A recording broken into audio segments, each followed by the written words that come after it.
Sir ఇప్పుడు నేను గౌరవ సభ్యులను అపీల్ చేస్తా ఉన్నాను అధ్యక్ష. డిమాండ్స్ 25-26కు సంబంధించింది. వారు 2014-15 నుంచి మొదలు పెడితే సార్ ఎట్లా సార్ డిమాండ్స్ ఈ సంవత్సరానికి సంబంధించి ఈ సంవత్సరంలో ప్రజెంట్ చేసిన డిమాండ్కి సంబంధించి ఇది బాగుంది, ఎక్కువ కావాలా తక్కువ కావాలి, ఇది చేయాలని చెప్పాలి. కానీ మొత్తం హిస్టరీ చరిత్ర చెప్పుకుంటూ పోతే సమయం సరిపోదు అధ్యక్ష.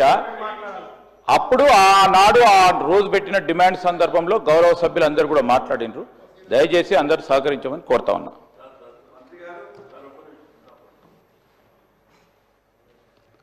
అదే గౌరవ మంత్రి గారు పర్టికులర్గా లెజిస్లేచర్ అఫైర్ మినిస్టర్ గారు అంటే మీరు చెప్పింది మాకే వర్తిస్తుందా సార్? లేలే మాకే వర్తిస్తుందా అంటే శాసనసభలో అందరి సభ్యులకు వర్తిస్తుందా? అసెంబ్లీ స్టార్ట్ అయినప్పటి నుంచి మీరు ఎవ్వరికి అవకాశం ఇచ్చినా గత ప్రభుత్వం 15 నెలలైంది సార్, 15 మాసాలైంది అధ్యక్ష.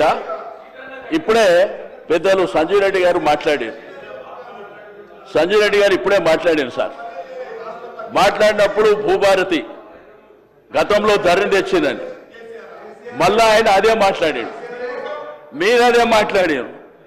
అధ్యక్ష నా రిక్వెస్ట్ అలా మా సభ్యులు మాట్లాడినప్పుడల్లా మా సభ్యులు మాట్లాడేది దయచేసి మీరు కూడా ఏమైనా సజెషన్స్ ఉంటే తీసుకోండి సార్. అంతేగాని ఇప్పుడు సభ్యులు మాట్లాడినప్పుడు గత ప్రభుత్వం అసెంబ్లీ స్టార్ట్ అయినప్పటి నుంచి 15 నెలలైనా ఇంకా గత ప్రభుత్వం కాదు సార్. మీరేం చేస్తారో చెప్పండి, మీరేం చేస్తారో పక్కన పెట్టి మాట్లాడితే నేనేమంటా శ్రీధర్ బాబు గారికి రిక్వెస్ట్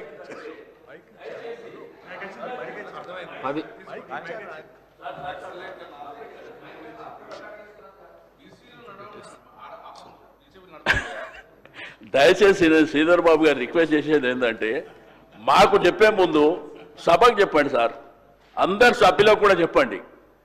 ఏదైతే మీరు పద్ధతుల మీద మాట్లాడేటప్పుడు కానీ బిజినెస్ మీద ఏది మాట్లాడినా కానీ మీరు కూడా పదే చెప్తారు సార్. క్వశ్చన్ అవర్ మాట్లాడినా లేకపోతే పద్ధతుల మీద మాట్లాడినా మీరు సబ్జెక్ట్కు కన్ఫైన్ అయ్యి మాట్లాడాలని మీరు కూడా చెప్తారు. అది అందరికీ చెప్పండి, లేకపోతే మీరు స్టాండింగ్ ఇన్స్ట్రక్షన్స్ ఇవ్వండి సార్. అందరూ అంతవరకే పరిమితంగా మాట్లాడాలని చెప్పి మీరు చెప్పండి సార్. నేను అందరు గౌరవ సభ్యులకు అప్పీల్ చేయటం జరిగింది అధ్యక్ష. ప్రత్యేకించి మేము కూడా గత సభలో కూడా సభ్యులుగా ఉన్నాం సార్.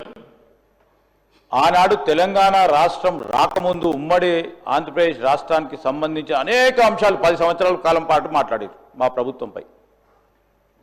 మొత్తం 10 సంవత్సరాల కాలం పాటు అధ్యక్ష ప్రభుత్వం వారి చేతిలో ఉన్న 2-3 సంవత్సరాలు దాటిపోయిన ఈరోజు మేమేం చేస్తూ ఉన్నామంటే మా సభ్యులు కూడా మాట్లాడేది అధ్యక్ష. 14 నెలలు గడిచిన తర్వాత కంపారిటివ్ మీరు ఈ విధంగా చేసిండ్రు, మేము ఈ విధంగా చేయబోతా ఉన్నాం, మార్పు తీసుకురాబోతున్నాం అని చెప్పడం జరుగుతూ ఉంది తప్ప వారు మొత్తం స్టాటిస్టిక్స్ చెప్తా ఉన్నారు సార్. 2014 నుంచి స్టాటిస్టిక్స్ మొదలుపెట్టారు. దానివల్ల సమయం వృధా అవే ప్రమాదం ఉంది. దయచేసి ఈరోజు కూడా మళ్ళొకసారి అందరినీ కూడా కోరుతా ఉన్నాను వరకు 5 o'clock వరకు పూర్తి స్థాయిలో మన డిమాండ్స్ పై కూడా చర్చ కంప్లీట్ చేసుకొని డిమాండ్స్ పాస్ చేసే సందర్భంలో సభ్యులందరూ కూడా సహకరించమని కోరుతా ఉన్నాం అధ్యక్ష. ఎందుకంటే మేము 2-3 రోజుల నుంచి 12-1 అవుతా ఉంది. మనతో పాటు అధికారులందరూ కూడా మళ్ళా నెక్స్ట్ డే వాళ్ళకున్న సంబంధించిన ఫంక్షనాలిటీస్లో కూడా ఇబ్బంది జరుగుతున్న సందర్భంలో అన్ని దృష్టిలో పెట్టుకొని సభాపతి గారికి సహకరించాల్సిందిగా కోరుతా ఉన్నాం.